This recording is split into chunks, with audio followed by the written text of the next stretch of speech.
پاکستان کے اہم دورے پر آئے ترک صدر آج پارلیمنٹ کے مشترکہ اجلاس سے خطاب کریں گے۔ رجب طیب اردوان کے وزیر اعظم عمران خان سے 1 on 1 ملاقات ہوگی۔ وفود کی سطح پر مذاکرات کے بعد کئی معاہدوں پر دستخط بھی کیے جائیں گے۔ ترک صدر کے ساتھ اہم شخصیات پر مشتمل 60 رکنی وفد بھی آیا۔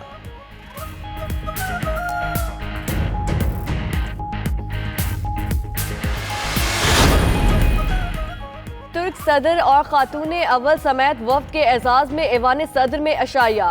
صدر Arif Alvi, army chief general Qamar Javed Bajwa, وفاقی وزراء سمیت اہم شخصیات کی شرکت۔ صدر پاکستان اور ترک صدر کے درمیان ملاقات بھی ہوئی۔ اس سے پہلے وزیر اعظم نے نور خان ایئر بیس پر معزز مہمان کا خیر مقدم کیا۔ خود گاڑی ڈرائیو کر کے وزیر اعظم ہاؤس لائے۔ امریکی سینٹ نے صدر ٹرمپ کے اختیارات محدود کر دیے۔ اقدام سے ٹرمپ کو ایران کے مخاصمت پر متعین امریکی فوجیوں کو ہٹانا پڑے گا۔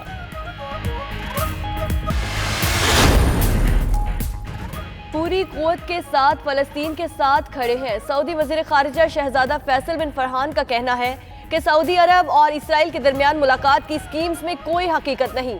فلسطین کے حوالے سے جو پالیسی آج ہے وہی کل بھی ہوگی۔ مسئلہ فلسطین کے حل کے لیے سعودی عرب ہر کوشش کا خیر مقدم کرے گا۔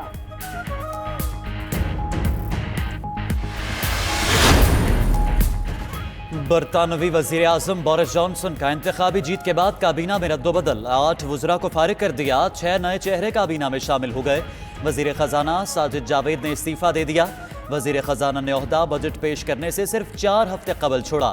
نئے وزراء میں رشی سناک، آلوک شرما، این میری، اولیور ڈوڈن، جارج یوسٹس، سویلا بربرمین شامل۔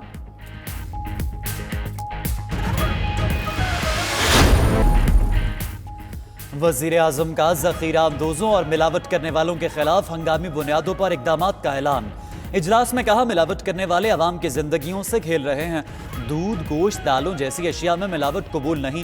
ویڈیو لنک پر اجلاس میں پنجاب اور خیبر پختونخوا کے وزراء اعلیٰ، سندھ اور بلوچستان کے چیف سیکرٹریز کی بھی شرکت۔ عمران خان کا سندھ میں آٹے کی قیمتوں پر تحفظات کا اظہار۔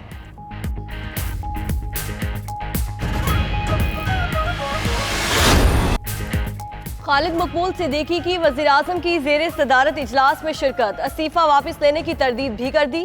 عمران خان نے سندھ کے متعلق اجلاس میں وزیر آئی ٹی کی شرکت پر اظہار اطمینان کیا۔ ادھر ایم کیو ایم کے ترجمان کا کہنا ہے خالد صدیقی نے وزارت سے استعفیٰ واپس نہیں لیا۔ اسد عمر سے معاہدوں پر عمل درآمد کے سلسلے میں ملاقات کی۔ ملاقات کے آخر میں وزیر اعظم بھی آ گئے تھے۔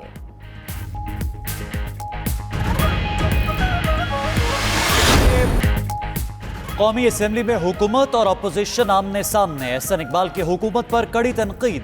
کہا صرف 18 ماہ میں حکومت نے معیشت اور عوام کی کمر توڑ دی۔ اقتصادی بحران ان کی نالائکی کی وجہ سے ہے۔ نااہل حکومت اداروں کے پیچھے چھپنے کی کوشش کرتی رہی اور قوم کی چیخیں نکل گئیں۔ خسرو بختیار نے کہا کوئی بھی 1 سال کے اندر معیشت کا ڈھانچہ تبدیل نہیں کر سکتا۔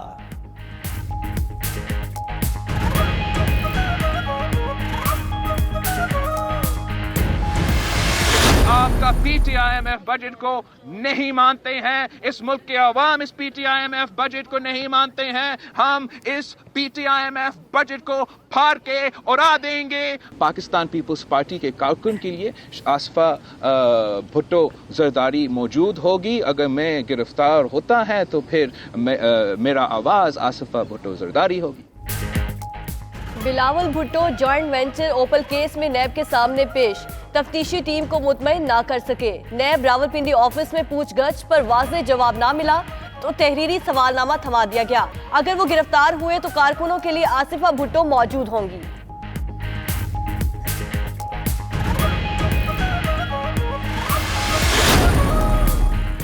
لاہور میں ایس ایس پی مفخر عدیل کی پراسرار گمشدگی کا معاملہ۔ مفخر عدیل کی تلاش کے لیے سی آئی اے کی 4 ٹیمیں تشکیل دے دی گئیں۔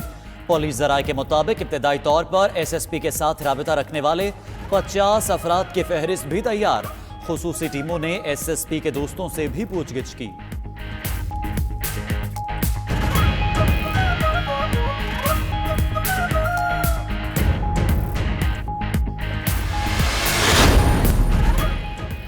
نیو اسلام آباد ایئرپورٹ پر مریض سامنے آ گیا۔ خاتون کو پمز اسپتال منتقل کر دیا گیا۔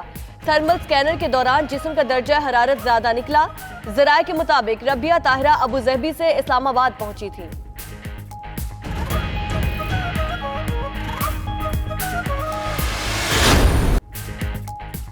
पाकिस्तानी मैदानों में क्रिकेट की बहार। एमसीसी और लाहौर कलंदर्स के दरमियान T20 मैच आज लाहौर में खेला जाएगा। तैयारियां मुकम्मल, शायकीन पुरजोश। एमसीसी के कप्तान कुमार संगाकारा कहते हैं सिक्योरिटी पूरी दुनिया का इशू है। पाकिस्तान ने सिक्योरिटी के हवाले से बेहतरीन इंतजाम किए हैं।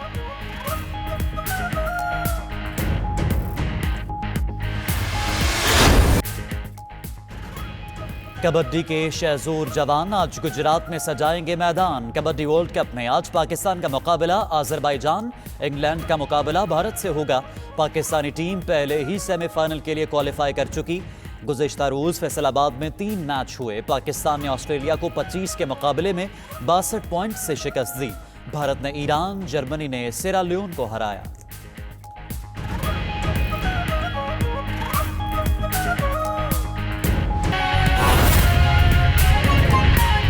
उसमें एक दूसरे को बर्दाश्त करके चलना होता है। पीपल्स पार्टी ने, PMLN ने को 30-40 साल मुल्क के ऊपर हुकूमत की है। अब 5 साल किसी और को भी बर्दाश्त कर लें। आपको इतना तवील अरसा मिला है पाकिस्तान में, तो किसी और को अगर है तो अब आप उसको बर्दाश्त कर लें। 4-5 साल आपकी, फिर आपको बारी मिलेगी। मैदान भी हाज़िर होगा, घोड़ा भी हाज़िर होगा और आप उसके ऊपर देख लीजिएगा। लेकिन इस तरह से जो रवैया पार्लिमान में इख्तियार किया गया है वो जो है वो मुनासिब नहीं है और उसके ऊपर मेरा ख्याल है रिव्यू की जो ज़रूरत है। ये जो महंगाई का मामला के ऊपर जो बहस हो रही है, इसके ऊपर सबसे पहले बात तो मैंने कही थी कि महंगाई के ऊपर बातचीत होनी चाहिए और ख्वाजा आसिफ साहब ने बाद में बात की और स्पीकर साहब ने इसके ऊपर, ये महंगाई के ऊपर, इकॉनमी के ऊपर ये डिबेट कराई। अब हमारा खुद, मैं ये समझता हूँ कि हमारे जो MNAs थे जो PTI के, हम तो इंतज़ार कर रहे थे कि कोई सब्सटेंटिव बात जो है वो महंगाई के ऊपर आप लेके आएंगे। जो हफीज़ शेख साहब ने कल तकरीर की, बड़ी जामे तकरीर उन्होंने की। उसमें उन्होंने क्या कहा, उसमें सबसे पहली बात कि जी अगर आपकी गैस महंगी है, आपकी बिजली महंगी है तो क्यों महंगी है। उन्होंने खाकान अब्बासी साहब से हम ये एक्सपेक्ट कर रहे थे कि वो हमें बताएंगे कि 15 साल का मुआहदा वो क्यों करके गए। उसमें एक दूसरे को बर्दाश्त करके चलना होता है। पीपल्स पार्टी ने, PMLN ने को 30-40 साल मुल्क के ऊपर हुकूमत की है। अब 5 साल किसी और को भी बर्दाश्त कर लें। आपको इतना तवील अरसा मिला है पाकिस्तान में, तो किसी और को अगर है तो अब आप उसको बर्दाश्त कर लें। 4-5 साल आपकी, फिर आपको बारी मिलेगी। मैदान भी हाज़िर होगा, घोड़ा भी हाज़िर होगा और आप उसके ऊपर देख लीजिएगा। लेकिन इस तरह से जो रवैया पार्लिमान में इख्तियार किया गया है वो जो है वो मुनासिब नहीं है और उसके ऊपर मेरा ख्याल है रिव्यू की जो ज़रूरत है। ये जो महंगाई का मामला के ऊपर जो बहस हो रही है, इसके ऊपर सबसे पहले बात तो मैंने कही थी कि महंगाई के ऊपर बातचीत होनी चाहिए और ख्वाजा आसिफ साहब ने बाद में बात की और स्पीकर साहब ने इसके ऊपर, ये महंगाई के ऊपर, इकॉनमी के ऊपर ये डिबेट कराई। अब हमारा खुद, मैं ये समझता हूँ कि हमारे जो MNAs थे जो PTI के, हम तो इंतज़ार कर रहे थे कि कोई सब्सटेंटिव बात जो है वो महंगाई के ऊपर आप लेके आएंगे। जो हफीज़ शेख साहब ने कल तकरीर की, बड़ी जामे तकरीर उन्होंने की। उसमें उन्होंने क्या कहा, उसमें सबसे पहली बात कि जी अगर आपकी गैस महंगी है, आपकी बिजली महंगी है तो क्यों महंगी है। उन्होंने खाकान अब्बासी साहब से हम ये एक्सपेक्ट कर रहे थे कि वो हमें बताएंगे कि 15 साल का मुआहदा कराई। अब हमारा खुद, मैं ये समझता हूँ कि हमारे जो MNAs थे जो PTI के, हम तो इंतज़ार कर रहे थे कि कोई सब्सटेंटिव बात जो है वो महंगाई के ऊपर आप लेके आएंगे। जो हफीज़ शेख साहब ने कल तकरीर की, बड़ी जामे तकरीर उन्होंने की। उसमें उन्होंने क्या कहा, उसमें सबसे पहली बात कि जी अगर आपकी गैस महंगी है, आपकी बिजली महंगी है तो क्यों महंगी है।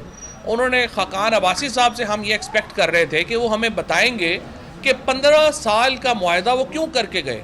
बात जो है वो महंगाई के ऊपर आप लेके आएंगे।